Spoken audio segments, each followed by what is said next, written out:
Hello guys, आप सभी का वेलकम है मेरे इस यूट्यूब चैनल पर।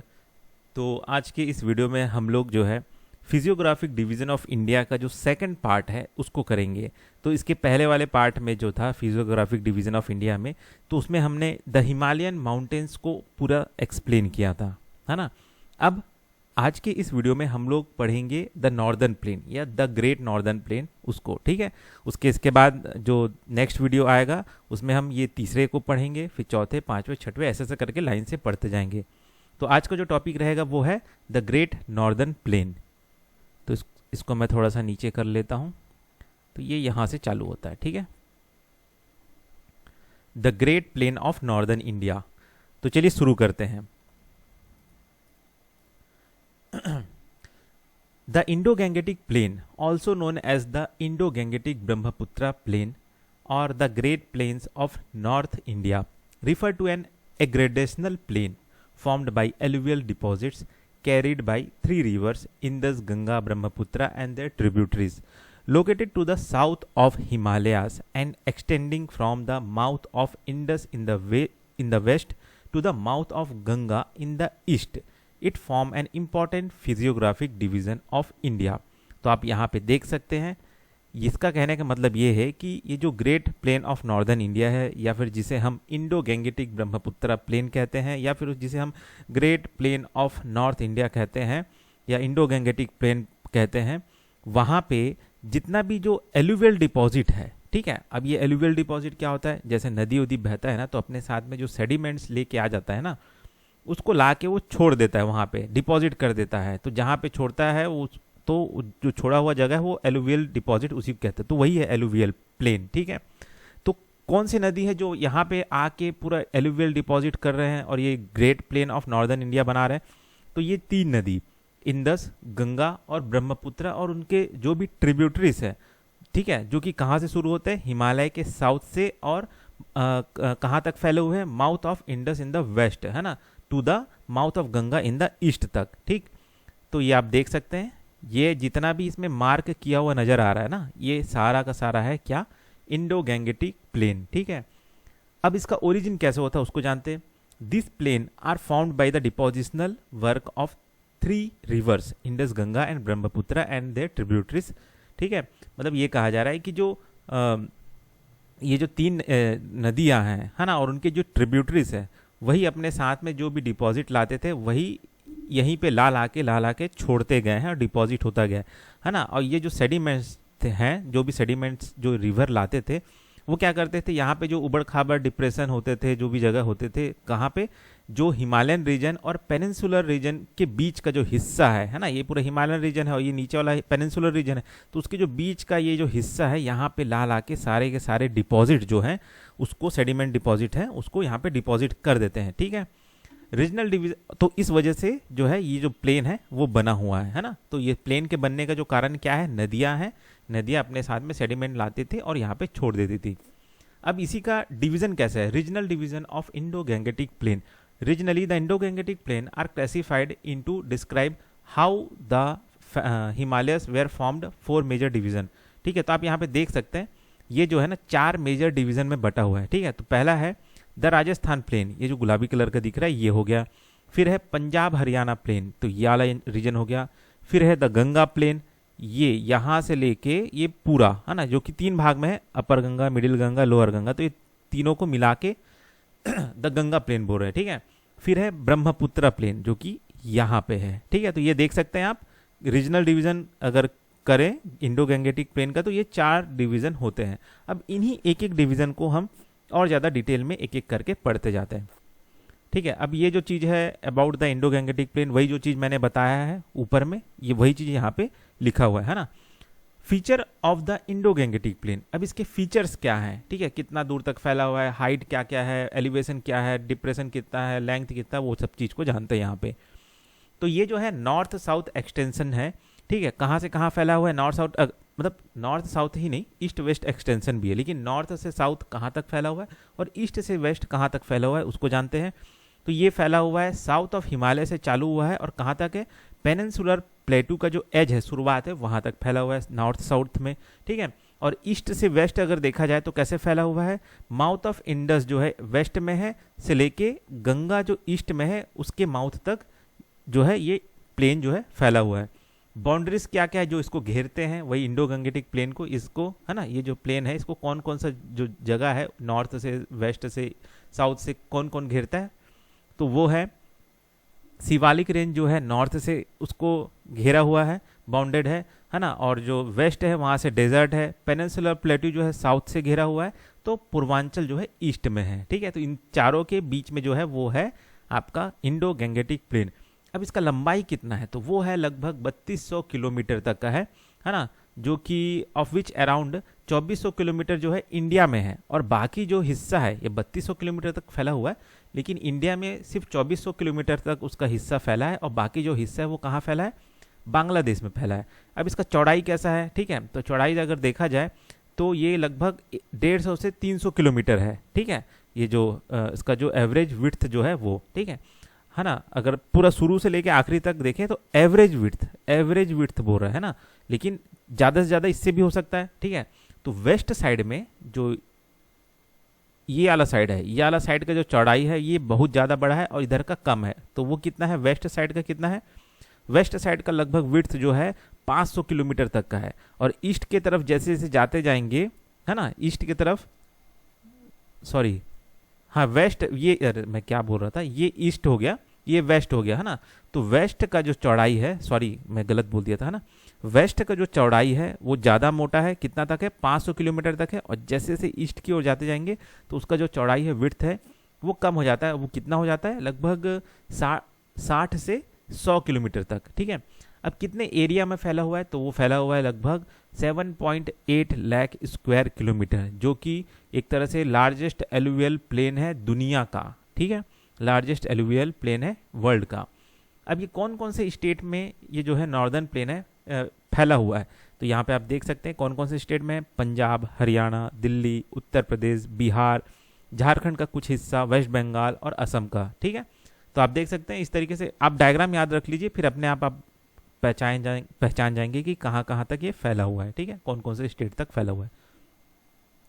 एक्सट्रीम हॉरिजॉन्टली, ठीक है, अब इसका सबसे इंपॉर्टेंट फीचर यही है कि ये एक्सट्रीम हॉरिजॉन्टली, मतलब एकदम प्लेन है, कोई एकदम ज़्यादा हाइट आ गया कहीं पे, फिर कहीं पे ज़्यादा गड्ढा आ गया, ऐसा नहीं है, एकदम एक्सट्रीम हॉरिजॉन्टली प्लेन है ना। एवरेज एलिवेशन जो है 200 मीटर है, एंड द एवरेज एलिवेशन जो है, नहीं एवरेज एलिवेशन एक ग्रेडियंट जो है 15 से 20 सेंटीमीटर, मतलब अगर हम कहीं पे देखें ना, तो अगर कहीं पे गड्ढा है तो 200 मीटर होगा वो, है ना, सी लेवल से, और जो यहाँ पे थोड़ा हाइट है वो 291 मीटर तक है, उससे ज़्यादा ऊंचा नीचा नहीं है। तो अगर हम एवरेज ग्रेडियंट देखें तो लगभग सिर्फ 15 से 20 सेंटीमीटर का ही ऊपर और नीचे ही है, समझ रहे, ऊपर नीचे जो है ना, जैसे चाहे चढ़ाव हो या ढलान हो, तो ज़्यादा नहीं है कि एकदम बहुत ऊंचा हो गया है फिर एकदम ढलान हो गया, नहीं, 15 सेंटीमीटर से लेके 20 सेंटीमीटर का ऊपर नीचे ऐसा है, समझ रहे। सॉइल कवर जो है, तो ये जो रिवर है जो कि नॉर्दर्न माउंटेन से आते हैं सारे, वो ह्यूज लोड ऑफ सेडिमेंट्स लेके आते हैं, और वही सारे सेडिमेंट्स सारे के सारे डिपॉजिट हो जाते हैं इस प्लेन में, और ये सारे जो प्लेन है जो कि सॉइल कवर है, जो कि रिच और फर्टाइल सॉइल है। ठीक है, जिसमें आराम से आप खेती कर सकते हैं, रह सकते हैं, बहुत सारे काम कर सकते हैं। ठीक है, अब जानते हैं ये जो फॉर्मेशन हुआ है इंडो गैंगेटिक प्लेन का वो कैसे हुआ है, जो कि मैंने ये वाला चीज़ ऑलरेडी बता दिया था कि भाई जो रिवर सिस्टम है, ट्रिब्यूटरीज है, वो सेडिमेंट ला के पेनिनसुलर रीजन और हिमालय रीजन का जो बीच का हिस्सा है वहाँ पे ला के, जो गड्ढा था वहाँ पे ला के सेडिमेंट्स को भर दिए, और वही आज के समय का जो प्लेन रीजन है, इंडो गैंगेटिक प्लेन है, वो बनता है ना। The tertiary period, the movement of Indo Australian plate toward the Eurasian plate lead to the formation of the Himalaya. The continued convergence of two plates lead to the upheaval in the Himalayas and created a depression. Peninsula and Himalaya region large river flowing to, simple सा बात है, ये वही वाला बात कह रहा है। जब हमारा जो बोलते हैं ना इंडिया जो था, क्या प्लेट था, गोंडवाना प्लेट, ठीक है, और जिसे हम इंडो ऑस्ट्रेलियन प्लेट कहते हैं, जो कि गोंडवाना प्लेट से टूट के कहाँ जाके टकराया, यूरेशियन प्लेट से, है ना, उससे जाकर टकराया, तो उससे हिमालय हुआ। हिमालय कैसे फॉर्म हुआ, इसको मैंने पहले वीडियो में सबसे पहले वाला जो वीडियो है इस पेपर का, उसमें मैंने एक्सप्लेन कर दिया है। ठीक है, तो उसको जाके देख लीजिएगा। तो टकराने के बाद में फिर हिमालय हुआ, उससे डिप्रेशन हुआ, कहाँ कहाँ के बीच में डिप्रेशन हुआ, हिमालय और पेनिनसुलर रीजन में, फिर हिमालय से पानी बहने लगा, है ना, बारिश के समय का, तो वो जो पानी था वो सेडिमेंट ला के इकट्ठा करता गया और ग्रेट प्लेन ऑफ इंडिया जो है वो बन गया। तो फॉर्मेशन बहुत सिंपल है, कोई कठिन नहीं है, ठीक है। अब यहाँ पे हम जानते हैं ये जो डिवीज़न हमने किया है, रीजनल डिवीज़न जो किया है इंडो गैंगेटिक प्लेन का, जिसको मैंने यहाँ पे मैप में दिखा चुका है, यहाँ इसी को ही अब एक एक करके एक्सप्लेन करेंगे। तो सबसे पहले है राजस्थान प्लेन, फिर ये आपका पंजाब हरियाणा प्लेन, फिर ये गंगा प्लेन है, इसको देख लीजिए, फिर ये ब्रह्मपुत्र प्लेन है। तो ये 4 वो में बटा हुआ है। तो सबसे पहले जानते हैं राजस्थान प्लेन को। तो ये जो रीजन है ये कहाँ से कहाँ फैला हुआ है? From the western extremities of the Indo Gangetic plain, ठीक है। तो ये जो राजस्थान प्लेन है ये कहाँ पे है? जो हमारा इंडो गैंगेटिक प्लेन जो फैला हुआ है उसका जो सबसे वेस्टर्न साइड है वो प्लेन को हम राजस्थान प्लेन कहते हैं, ठीक है। और यहाँ पे क्या है? थार है, ग्रेट इंडियन, जिसे हम ग्रेट इंडियन डेजर्ट भी कहते हैं, है ना, जो कि कवर है वेस्टर्न राजस्थान और पाकिस्तान का कुछ हिस्सा भी इसमें जुड़ा हुआ है, ये कहा है, ठीक है। राजस्थान प्लेन जो है वो भी 2 भाग में बटा हुआ है। कौन कौन से भाग? मरुस्थली और राजस्थान बागार, ठीक है।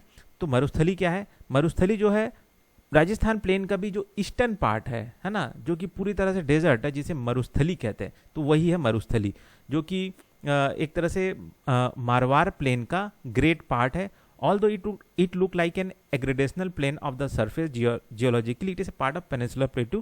The same it provided a fact that the vast stretch sand genesis schist and granites, मतलब ये कहा जा रहा है कि भले यहाँ पे जो सरफेस है वो एग्रेडेशनल प्लेन है, मतलब वही जो पानी से जो डिपॉजिट जो हो क्या बोलते सेडिमेंट से वही सब डिपॉजिट हो गया, लेकिन देखा जाए जियोलॉजिकली तो ये जो हिस्सा है मरुस्थली वो पेनिनसुलर प्लेट्यू का पार्ट है, ये कहा जा रहा है, जिसके ऊपर पे जो है सेडिमेंट्स इकट्ठे हो गए हैं और एक तरह से वो इंडो गैंगेटिक प्लेन बन गए, ये कहा जा रहा है ना। और यहाँ पे जो बेड रॉक है वो कौन कौन से बेड रॉक है?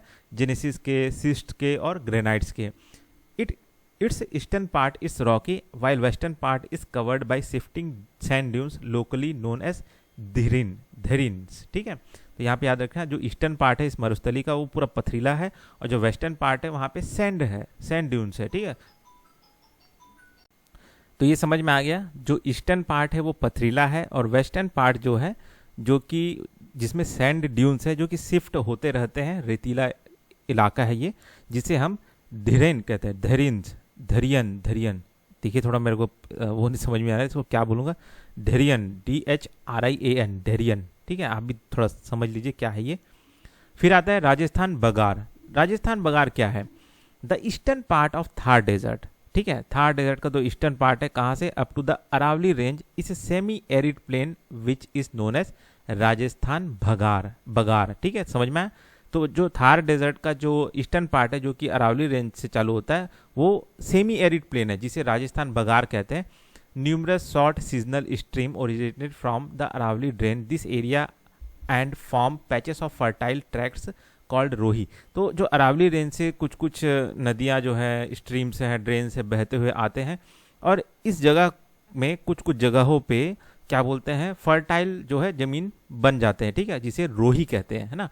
The river Luni is an example of such stream. तो इसमें से जो रिवर लूनी जो है वो एग्जाम्पल है जो कि अरावली से बहते हुए आता है और रन ऑफ कच्छ में जाके पानी जो है ड्रेन हो जाता है, ठीक है। The tract north of the Luni को हम क्या कहते हैं? थाली कहते हैं या फिर सैंडी प्लेन भी कहते हैं। The Thar desert also have several saline lakes, ठीक है। तो ये जो थार डेजर्ट है यहाँ पे कई सारे लेक है, जैसे सांबर लेक सुना होगा आपने, दिद्वाना, खाटू एसेट्रा, ठीक है। पंजाब हरियाणा प्लेन ये कहाँ है? ठीक है, तो यहाँ पे आपको दिखा देता हूँ। ये हमने अभी राजस्थान प्लेन पढ़ा, अब ये जो ब्लू कलर का दिख रहा है ये राजस्थान हरियाणा प्लेन है, सतलज यमुना प्लेन या Rajasthan Haryana plain, Punjab Haryana plain, sorry. तो ये कहाँ पे है? It lies to the east and north east of Rajasthan plain, ठीक है। तो ये राजस्थान प्लेन के ईस्ट और नॉर्थ ईस्ट में है। द एंटायर प्लेन जो है कितना लेंथ है फैला हुआ है? 640 kilometre in the north west to south east direction in the state of Punjab और हरियाणा में। इसका जो चौड़ाई है वो कितना है? 300 किलोमीटर है ना। The plain slopes gently toward south west. तो इसका जो प्लेन है ना ये जेंटल स्लोप है, इसमें ढलान जो है किस डायरेक्शन में है? साउथ वेस्ट डायरेक्शन में है, लेकिन जेंटल स्लोप है। तो यहाँ पे जो भी नदी है वो इसी साउथ वेस्ट डायरेक्शन में ही बहती है, जिधर ढलान है उधर ही बहेगा ना, ठीक। The plain is mostly made up of silt, ठीक है, hence the soil is porous. तो वहाँ पे जो सॉइल है ना, यहाँ पे वो यहाँ पे ये जो पंजाब हरियाणा का जो प्लेन है ना, वहाँ पे जो सॉइल है वो सिल्ट है, तो जो सॉइल है वो पोरस रहता है। The part of the plain near the river bank formed by the deposition of new alluvium is called bet. तो यहाँ पे ये कहा जा रहा है कि ये जो प्लेन है, पार्ट ऑफ द प्लेन जो कि रिवर बैंक के पास है, वो कैसे बनता है, न्यू एलुवियम के डिपोजिशन से बनता है, मतलब वही नदी जो मिट्टी लाके छोड़ देते थे उससे, ठीक है, जिसे क्या कहते हैं, बेड, BET बेड, ठीक है। The foot hill region of the plain made up of large boulders, gravel, sand and clay are known as Bhabar plain, ठीक है। और जो प्लेन का जो फुट हिल है ना, फुट हिल वाला जो रीजन है, ये था प्लेन का हिस्सा जो नदी के पास है, उसे बेड कहते हैं। जहाँ पे न्यू एलुवियम वहाँ पे इकट्ठा हो जाते हैं, ठीक है, जो कि फ्लूवियल प्लेन या डिपोजिशन ऑफ सेडिमेंट्स बोल सकते हैं, जो भी, जिसे बेड कहते हैं। और जो फुट हिल रीजन है प्लेन का, वो वहाँ पे क्या है, बड़े बड़े पत्थर हैं, ग्रेवल्स हैं, जिन्हें क्या कहते हैं, उस प्लेन को भाभर प्लेन कहते हैं, भाभर प्लेन, ठीक है। In Haryana it is bounded in the east by the Yamuna river. तो यमुना रिवर ईस्ट से बाउंडेड है ये वाला प्लेन, ठीक है, Punjab Haryana plain. The Punjab part of this plain is formed as a result of alluvial deposit of five river. तो ये जो इंडो गैंगेटिक प्लेन का जो हिस्सा है, जो कि पंजाब पार्ट में पड़ रहा है, ठीक है, पंजाब पार्ट में पड़ रहा है, वो किसके वजह से हो रहा है, एलुवियल डिपॉजिट। लेकिन कौन सी नदी की, वो है 5 ये नदी, सतलज, ब्यास, रवि, चेनाब एंड झेलम नदी, ठीक है। इसलिए पंजाब प्लेन को कहा जाता है लैंड ऑफ 5 रिवर्स, ठीक है, land of 5 rivers. The Punjab part of this plain is primarily made up of 5 doabs, ठीक है, 5 द्वाब्स का मतलब होता है, जैसे 2 नदी है ना, 2 नदी है, तो 2 नदी के बीच भी तो जमीन होगा। तो वो जो जमीन है, जैसे मान लीजिए एक साइड से इधर से नदी आ रहा है, दूसरे साइड से इधर से नदी आ रहा है और जुड़ गया, तो ये बीच का जो जमीन है जो खाली है, तो वो 2 नदी के बीच में, उसी को ही द्वाब कहते हैं, doab, which form east to west are as follows. तो कौन कौन से द्वाब है, कौन कौन से नदी के बीच में, उसको यहाँ पे बताया गया। तो इसको आप याद रख लीजिए, जैसे कि बिस्ट जलंधर द्वाब, ठीक है, जो कि कहाँ है, कौन कौन से नदी के बीच में, ब्यास और सतलज के बीच में है ना। बारी द्वाब, ये है ब्यास और रवि नदी के बीच। रचना द्वाब, रवि एंड चेनाब के बीच। छज द्वाब, जो कि है चेनाब और झेलम के बीच। सिंध सागर द्वाब, जो है झेलम और इंदस के बीच में, ठीक है। Some important feature of the Punjab Haryana plain can be seen as follows. तो पंजाब हरियाणा प्लेन में ऐसे कौन से और इंपॉर्टेंट फीचर्स है, तो वो है पहला वेटलैंड, जिसको मैंने अभी बताया, this are khadar rich flood plain, जो कि फर्टाइल सॉइल है, ठीक है, हर साल एनुअली यहाँ पे डिपॉजिट होता है और इसको, ये बहुत फर्टाइल सॉइल है, ठीक है। फिर है धयास, DHAYS, धयास, this are broad plane of Khadar flanked by bluffs. फिर है खोस, CHOS, खोस, the northern of this plane adjoining the Shivalik hill has been heavily eroded by numerous stream which are called खोस, CHOOS, खोस, ठीक है। तो मतलब शिवालिक हिल से जो नदियाँ आ रही है ना, वहाँ से जो न्यूमरस स्ट्रीम आ रहे, वो इस जगह को बहुत ज़्यादा इरोड कर देता है, जिसे खोस कहते हैं, है ना। तो ये जो पार्ट है जिसे क्या कहते हैं, खोस, CHOS, खोस। अब जानते हैं the great plain, Ganga plain. तो गंगा प्लेन जो है वो कहाँ पे है, यहां से लेके यहां तक, ठीक है, इस इमेज को याद रखिएगा। अब इसी के बारे में ही पढ़ेंगे। तो पहला पढ़ेंगे अपर गंगा, फिर मिडिल गंगा, फिर लोअर गंगा, ठीक।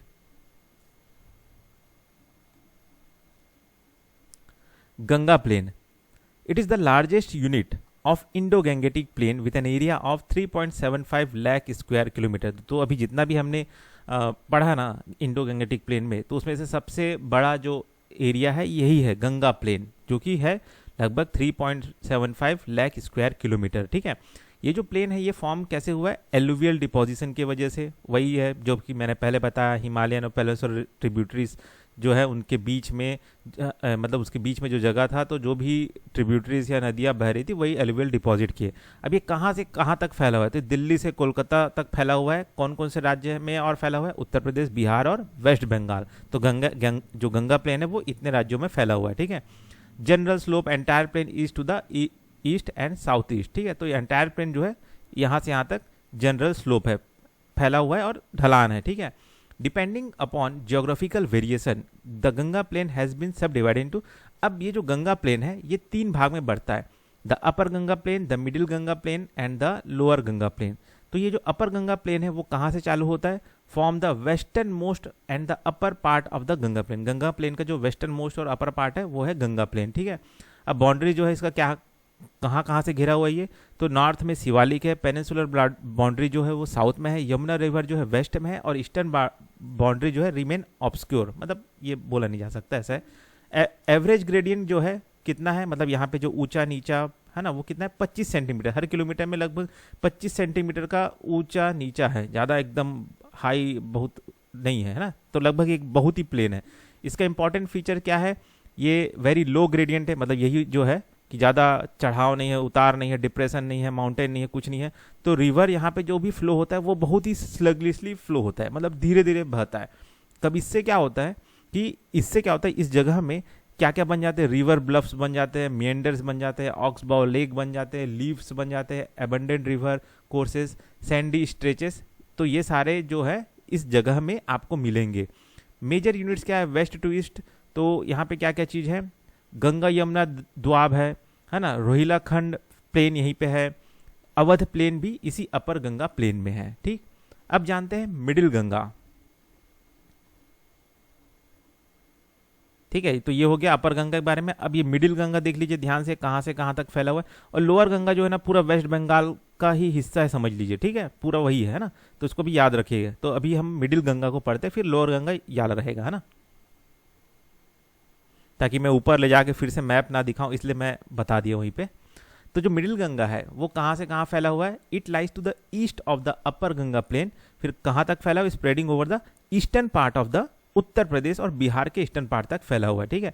बाउंड्री से जो है वो कैसा है, इसका मतलब किससे घिराया हुआ है, तो हिमालयन फुटहिल जो है नॉर्थ में है, पेनिनसुलर एज जो है साउथ में है, और जो western as well eastern boundary जो है रिमेन ऑब्सक्योर, ठीक है। इंपॉर्टेंट फीचर्स क्या है, because of very low gradient, यहाँ पे ज़्यादा ऊंचा नीचा नहीं है, तो रिवर भी वही सेम जैसे अपर गंगा में फ्लो हो रहा था वैसी हो रहा है, और सेम वैसे ही फीचर्स बना रहे हैं जैसे कि ऊपर वाले में बना रहे थे, जैसे कि bluff, meander, oxbow lake, marshes, tals, ravines, ऐसा करके, ठीक है। Almost all the river in this region keep on shifting their courses making the area prone to flood. Kosi is particularly notorious for this and is called the sorrow of Bihar. मतलब ये कहा जा रहा है कि यहाँ पे ना, अब जाहिर सा बात है भाई, नदी जो है एकदम धीरे बहेगा, तो जहाँ पे जब वो स्लो होगा तो वो क्या होगा, देखिए स्पीड से बह रहा है ना, तो वो तो काटेगा ही, है ना, मतलब जमीन को काटेगा ही। लेकिन एकदम ही स्लो बह रहा है तो जाहिर सा बात है जहाँ पे वो स्लो बहेगा तो जहाँ से जो मिट्टी लेके आया वहाँ पे क्या करेगा, इकट्ठा करता जाएगा, जमाते जाएगा जमीन नीचे में, ठीक है ना। रिवर का जो निचला हिस्सा है, प्लेन है, उसमें वो मिट्टी इकट्ठा हो जाएगा। अब इकट्ठा होते जाएगा तो क्या होगा, कहीं ना कहीं जो गहराई था वो कम होगा, गहराई कम होगा तो क्या होगा, पानी जो है बाहर बहेगा, शिफ्ट होने लगेगा अलग अलग जगह में, मतलब जो पानी है वो ऊपर आएगा तो दूसरे एरिया में शिफ्ट होने लगेगा वो नदी जो है। तो यहाँ पे शिफ्टिंग ऑफ कोर्स बहुत ज़्यादा होता है ना। बारिश के समय में यहाँ पे फ्लड आता भी सबसे ज़्यादा ही है, जैसे कि कोसी नदी जिसे सौरो ऑफ बिहार कहते हैं, जो कि हर बार इसी वजह से ही पानी के समय में फ्लड आ जाता है, ठीक है। मेजर यूनिट यहाँ पे क्या क्या है, तो गंगा घाघरा द्वाब, घाघरा गंडक द्वाब एंड गंडक कोसी द्वाब जो है यहीं पे ही मिडिल गंगा प्लेन में ही मिलता है, मतलब है, ठीक है। अब देखते हैं lower Ganga plain. Lower Ganga plain जो है कहाँ है उसका लोकेशन, तो ये है, it lies to the east of middle Ganga plain and spreading over the eastern part of Bihar, ठीक है। तो whole of Bengal, the most part of the Bangladesh जो है लोअर गंगा ही है। बाउंड्रीज क्या है, तो दार्जिलिंग हिल जो है नॉर्थ में है घिरा हुआ है, बे ऑफ बंगाल साउथ में घिरा हुआ है, छोटा नागपुर हाईलैंड जो है वेस्ट में है, और बांग्लादेश बॉर्डर जो है ईस्ट में है, ठीक है। इसके इंपॉर्टेंट फीचर्स क्या है, कि इंपॉर्टेंट फीचर ये है कि यहाँ पे डेल्टा फॉर्मेशन बहुत होता है, ठीक है, जो कि 2/3 है of this part of plain, ठीक है, इस प्लेन का मतलब of this part of the plain, तो ये 2/3 होता है इस प्लेन का, ठीक है। मतलब ये जो हम अभी पढ़े ना गंगा प्लेन, तो गंगा प्लेन का जो 2/3 पार्ट है वो डेल्टा फॉर्मेशन है, घेरता है लोअर गंगा, है ना, ठीक। अब डेल्टा क्या होता है समझ रहे ना, मतलब नदी जो है जहाँ पे समुद्र से मिलता है ना, तो क्या होता है, जब जैसे ही वो मिलता है ना तो वहाँ पे थोड़ा सा स्लो सा हो जाता है, और वहाँ पे जितना भी मिट्टी विट्टी लाया रहता है ना वहाँ छोड़ देता है। तो छोड़ने की वजह से वहाँ पे ना एक डेल्टा फॉर्म हो जाता है, वहाँ पूरा मिट्टी जमते जमते एक डेल्टा के फॉर्म में, एक ट्रायंगुलर फॉर्म में एक लैंड सा बन जाता है। तो लैंड डेल्टा फॉर्मेशन सबसे ज़्यादा इसी लोअर गंगा प्लेन में है, वही कह रहे हैं, ठीक है। द गंगा, अगर डेल्टा नहीं समझ में आ रहा तो इसका मैंने डेफिनेशन भी जो है छोटा छोटा 1-1 मिनट का 2-2 मिनट का है वो बना दिया है। वो जो छोटे छोटे जो डेफिनेशन मैंने बनाए हैं ना, उसको आप जाके ना एक बार जरूर देखिए। होंगे कम से कम 200-300 होंगे, लेकिन ना वो आपको बहुत हेल्प करेंगे। कईयों को लगता है कि ना बड़े बड़े चैप्टर पढ़ लेने से सब चीज़ समझ में आ जाता है, लेकिन वैसा नहीं है।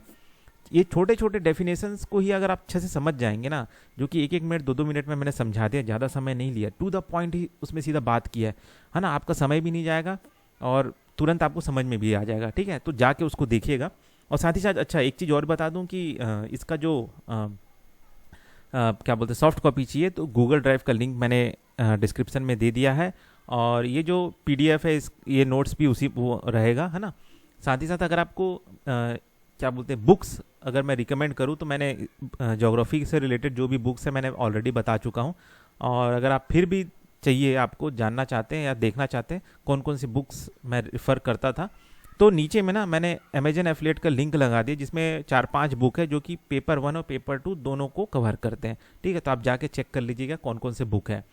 तो चलिए शुरू करते हैं आगे। और the Ganga along with the Brahmaputra forms the largest delta of the world on the coastal side of the plain. The delta called the Ganga Brahmaputra delta is known for mangroves and Royal Bengal tiger। ठीक है, तो जो delta form होता है ना वो गंगा और ब्रह्मपुत्रा के वजह से, दोनों के नदी वहीं पे ला के पानी इकट्ठा कर देते हैं, है ना। तो वहाँ पे सबसे बड़ा डेल्टा बनता है दुनिया का, ठीक है। और इस डेल्टा को गंगा ब्रह्मपुत्रा डेल्टा कहते हैं। और ये गंगा ब्रह्मपुत्रा डेल्टा फेमस क्यों है, वहाँ पे मैनग्रोव्स के वजह से और वहाँ के रॉयल बंगाल टाइगर की वजह से, ठीक है। अब जानते हैं ब्रह्मपुत्रा प्लेन के बारे में, ठीक। ब्रह्मपुत्रा प्लेन जो है यहाँ पे दिखा देता हूँ आपको। तो ये लोअर गंगा प्लेन है, आप देख लिए, है ना। अब याल के बारे में बात करेंगे, the Brahmaputra plain.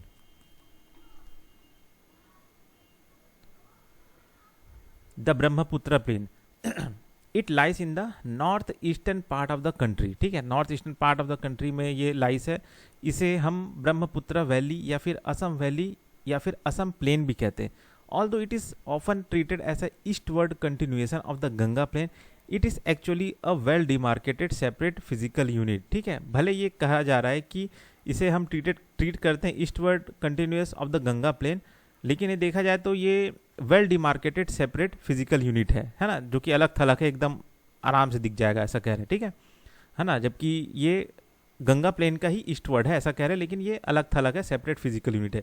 It is surrounded by eastern Himalayas of Arunachal Pradesh, जो कि नॉर्थ में है, घिरा, मतलब ये किससे घिराया हुआ है, तो ये eastern Himalayas Arunachal Pradesh north में है, पटकाई बूम नागा हिल जो कि ईस्ट से घिरा हुआ है इसको, गैरो खासी जैंटिया और मिकिर हिल जो कि साउथ से घिरा है, और Indo Bangladesh border and lower Ganga plain boundary जो है वेस्ट से इसे बाउंड्री किया हुआ है, घिरा हुआ है, ठीक है।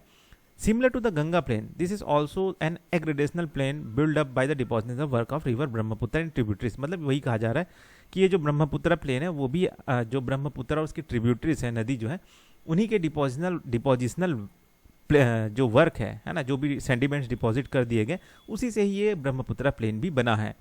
अब जो ट्रिब्यूटरीज है ब्रह्मपुत्र के, flowing from the north debouch abruptly in the valley, this lead to the formation of several riverine feature such as, ठीक है। मतलब ये कहा जा रहा है कि जब ये ब्रह्मपुत्र नदी जो है ऊपर से नीचे की ओर आता है तो कई सारे रिवराइन फीचर्स बनाते हैं, मतलब नदी बहने की वजह से कई सारे लैंडफॉर्म्स बनते हैं, कई सारे फीचर्स बनते हैं। तो वही सब चीज़ यहाँ पे बता रहे कि जैसे क्या क्या बन जाता है, एलुवियल फैंस, मतलब वही मिट्टी इकट्ठा हो गया, सैंड बार्स हो गया, रिवर मेंडर्स हो गया, ऑक्सबाउ लेक्स हो गया, एसेट्रा, ठीक है।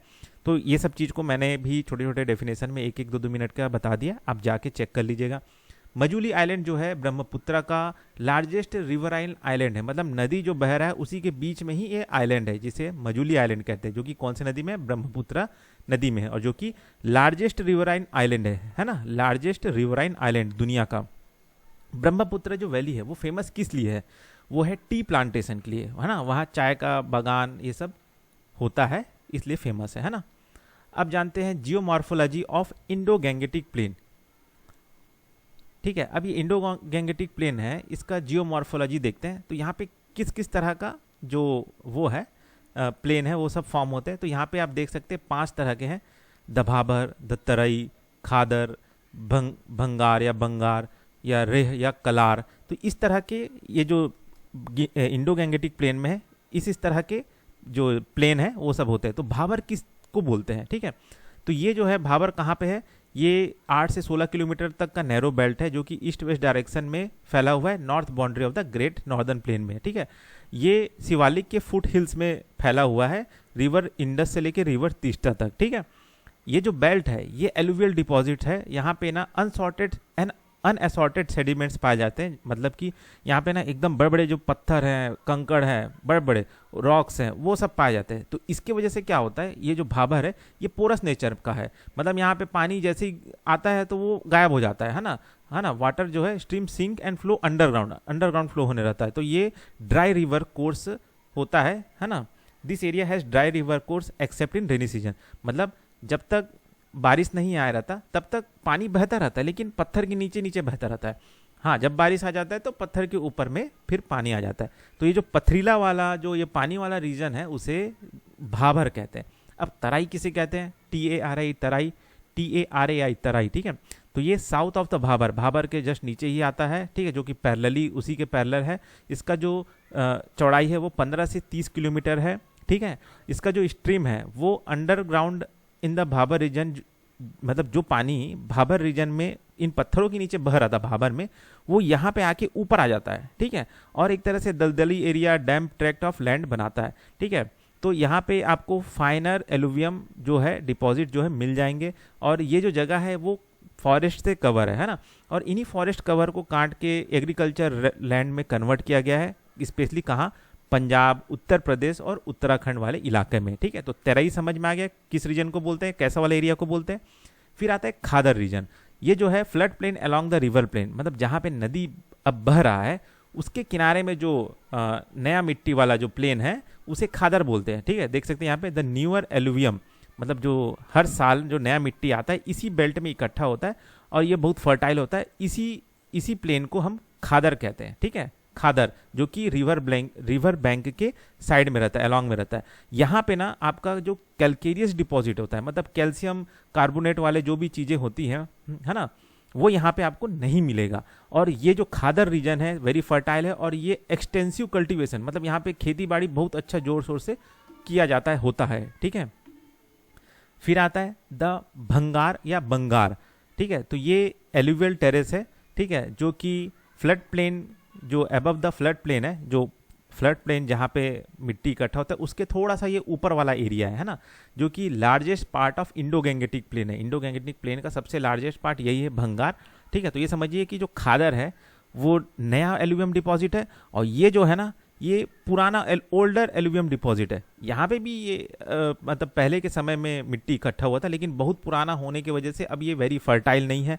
और यहाँ पे जो मिट्टी रहता है वो बार बार रिन्यू नहीं होता, क्योंकि यहाँ तक पानी का जो सेडिमेंट है, पानी जो नदी जो अपने साथ सेडिमेंट जो लाया रहता है वो नहीं इकट्ठा करता है ना। यहाँ पे देख सकते हैं लिखा हुआ है नॉट रिन्यूड फ्रिक्वेंटली, ठीक है। लेकिन जो खादर है, खादर एकदम नीचे, खादर के ऊपर है भंगार, ठीक है। तो खादर में क्या है, नया नया मिट्टी इकट्ठा होता है तो वेरी फर्टाइल है। और भंगार जो है वहाँ पे नया मिट्टी नहीं इकट्ठा होता, वो ओल्डर एलुवियम है ना, और फर्टाइल वो उतना ज़्यादा नहीं रहता। हाँ, वहाँ पे कैल्केरियस डिपॉजिट है, मतलब कैल्शियम कार्बोनेट का आपको भरमार वहाँ ज़्यादा मिल जाएगा, इसलिए उसे कंकड़ भी कहते हैं, KANKAR कंकड़, ठीक है। रेह और कलार, तो रेह और कलार किसे कहते हैं, ये जो है ना जो उत्तर प्रदेश और हरियाणा में जो सूखा जगह है, जो कि बैरन जो बंजर जमीन है, सलाइन एफ्लोरेसेंस है, उस जगह को, उस बंजर जमीन को, ड्राई रीजन को रेह या कलार कहते हैं, ठीक है। भूर क्या है, elevated piece of land that have been formed along the Ganga river bank due to wind blown sand accumulation in hot and dry month, ठीक है। तो भूर किसको कहते हैं, ये ना गंगा रिवर, मतलब ये ना उसी प्लेन में जो उठा हुआ हिस्सा है, ठीक है, एलिवेटेड पीस ऑफ लैंड, जमीन का उठा हुआ हिस्सा जो कि क्या कर रहा है, जो गंगा रिवर बैंक के अलॉन्ग में ये उठा हुआ हिस्सा है, जो कि कहाँ से कैसे ये उठा हुआ है, हवाएं जो है जो अपने साथ में जो रेत वेत रहता है ना गर्मियों के समय में, हॉट और ड्राई मंथ में, वो ले जाके वहाँ पे इकट्ठा कर देते हैं। तो ये जो उठा हुआ सा हिस्सा है जो गंगा रिवर बैंक के अलॉन्ग में, उसे हम भूर कहते हैं, BHUR, भूर। तो ये भी क्या बोलते हैं, कोई उपजाऊ जगह नहीं है, मतलब वहाँ पानी ही नहीं तो कहाँ कोई चीज़ आप वहाँ पे उगाओगे, ठीक है। तो इसको आप याद कर लीजिएगा, ये भाभर, तराई, खादर, बंगर और रेह, केलार और भूर, ठीक है। अब ये देखते हैं कि ये इंडो गैंगेटिक प्लेन इंपॉर्टेंस क्यों है। तो देखिए, सबसे पहला चीज़ कि यहाँ पे इंडिया का सबसे ज़्यादा बड़ा पॉपुलेशन इसी ही रीजन में रहता है। 40% of total population of country यही रहता है, ठीक है। एग्रीकल्चर लैंड और पूरे इंडिया का 1/3 टोटल एरिया यहीं है, ठीक है। एग्रीकल्चर यहाँ पे सबसे ज़्यादा फर्टाइल एलुवियल सॉइल मिलता है, तो एग्रीकल्चर के लिए भी सही है।